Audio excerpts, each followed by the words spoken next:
नमस्कार मित्रांनो, औद्योगिक प्रशिक्षण संस्था म्हणजेच ITI मध्ये विविध प्रकारच्या अभियांत्रिकी व बिगर अभियांत्रिकी व्यवसायाचे कौशल्यपूर्ण प्रशिक्षण दिले जाते।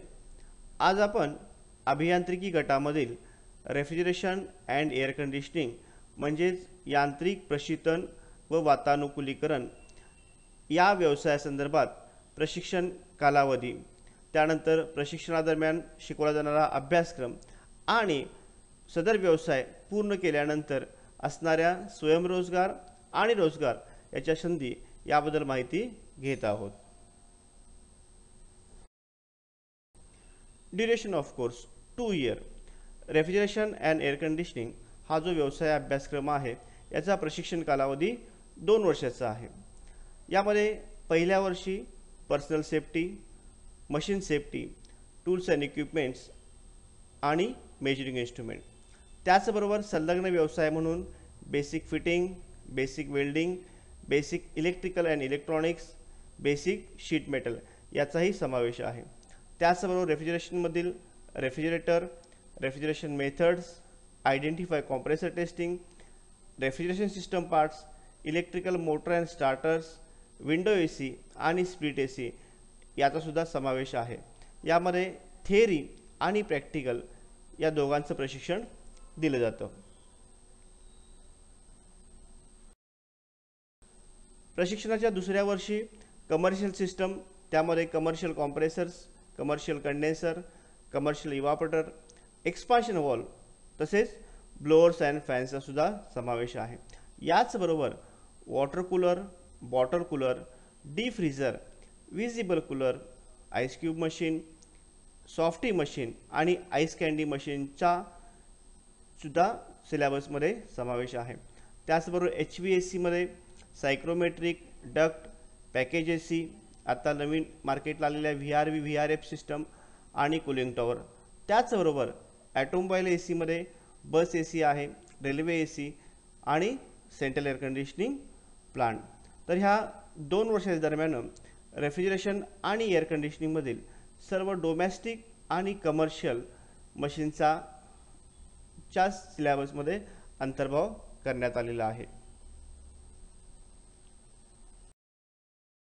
तर एअर कंडिशनिंगमध्ये आपण यावरील प्रमाणे सर्व मशीनची कन्स्ट्रक्शन, मशीनचं सर्व्हिसिंग, मशीनचं मॅन्युफॅक्चरिंग, त्याचे असणारे इलेक्ट्रिकल अँड मेकॅनिकल पार्ट्स, त्याला येणारे दोष, नंतर त्या दोषावर असणारा उपाय आणि त्याचं ऑपरेटिंग, त्याचा प्रिव्हेंटिव्ह मेंटेनन्स यातसुद्धा आपण यामध्ये प्रशिक्षण घेतो।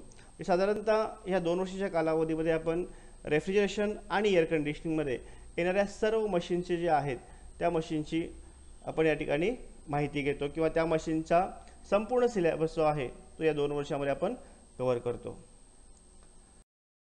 त्यानंतर scope of work, self employment, की सदर व्यवसाय अभ्यासक्रम आपण पूर्ण केल्यानंतर आपणास स्वयंरोजगाराच्या बऱ्याच संधी उपलब्ध आहेत।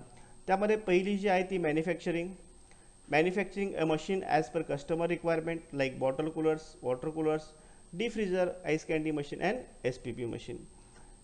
बॉटल कूलर असतील, वॉटर कूलर किंवा डीप फ्रीजर किंवा कस्टमरच्या रिक्वायरमेंटप्रमाणे, कस्टमरच्या गरजेनुसार आपण त्यांना SPP म्हणजे स्पेशल पर्पज मशीन तयार करून देऊ शकतो किंवा त्याचा एक आता आपण छोटं युनिट सुरू करू शकतो। त्यानंतर दुसरा आहे स्वयंरोजगाराचा जो ऑप्शन आहे तो servicing a machine is required for better performance of machine, mostly all types of air conditioners, bottle coolers, water coolers, deep freezers, ice candy machines and special purpose machine. Air कंडिशनिंगमध्ये comfort zone जो आहे तो continuously maintain करण्यासाठी, तसेच जी machines आहेत ती machines कायमस्वरूपी कार्यक्षम राहण्यासाठी आपल्याला त्याला पिरियॉडिकली सर्व्हिसिंग करावं लागतं। तर ह्या जो सर्व्हिसिंगचा जो आहे तर तो सर्व्हिसिंगचा आपण एखादं शॉप सुरू करून त्या ठिकाणी आपण सेल्फ एम्प्लॉयमेंट करू शकतो। त्यानंतर repairing all types of refrigeration and air conditioning machines, त्यामध्ये इलेक्ट्रिकल पार्ट्स असतील, मेकॅनिकल पार्ट्स असतील किंवा बॉडी रिपेअर असेल, म्हणजे हे रिपेअरिंगचं सुद्धा आपल्याला शॉप या ठिकाणी सुरू करता येतं।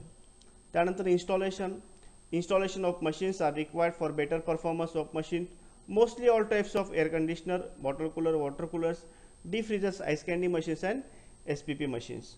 या ठिकाणी जे एअर कंडिशनर आहेत जादा करून, तर त्या ठिकाणी ते इन्स्टॉलेशन आपल्याला प्रॉपरली करावे लागतात आणि ते प्रॉपरली करताना त्या ठिकाणी स्किलफुल व्यक्तीची गरज असते. तर अशा ठिकाणी आपण हे आपलं करिअर करू शकतो. म्हणजे थोडक्यामध्ये सेल्फ एम्प्लॉयमेंटमध्ये आपण मॅन्युफॅक्चरिंग, सर्व्हिसिंग, रिपेरिंग आणि इन्स्टॉलेशन अशा चारही प्रकारामध्ये आपण त्या ठिकाणी करिअर करू शकतो. Scope of work job: installation of machines, operating, repairing, servicing of a commercial machine such as cold storage, ice plant and central air conditioning plants. म्हणजे व्यवसाय अभ्यासक्रम पूर्ण केल्यानंतर जशा स्वयंरोजगाराच्या संधी आहेत तशा रोजगाराच्या संधी या ठिकाणी सुद्धा उपलब्ध आहेत. की एखादं कमर्शियल एअर कंडिशनिंग प्लांट असेल तर त्या ठिकाणी आपल्याला ऑपरेटर किंवा ॲज अ टेक्निशियन म्हणून त्या ठिकाणी जॉबच्या संधीसुद्धा उपलब्ध आहेत. म्हणजे एकंदरीत हा जो व्यवसाय अभ्यासक्रम आपण पूर्ण केल्यानंतर आपल्याला स्वयंरोजगार आणि रोजगार अशा दोन्ही प्रकारच्या संधी या ठिकाणी उपलब्ध आहेत.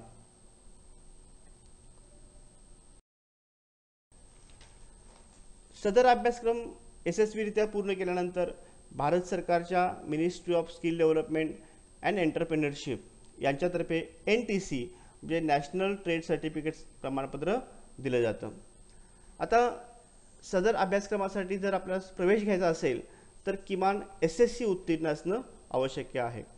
आणि प्रवेशासंदर्भात आपल्याला अधिक माहिती हवी असेल तर व्यवसाय शिक्षण व प्रशिक्षण संचालनालय महाराष्ट्र शासन यांच्या www.dvet.gov.in या वेबसाईटला भेट द्या. धन्यवाद.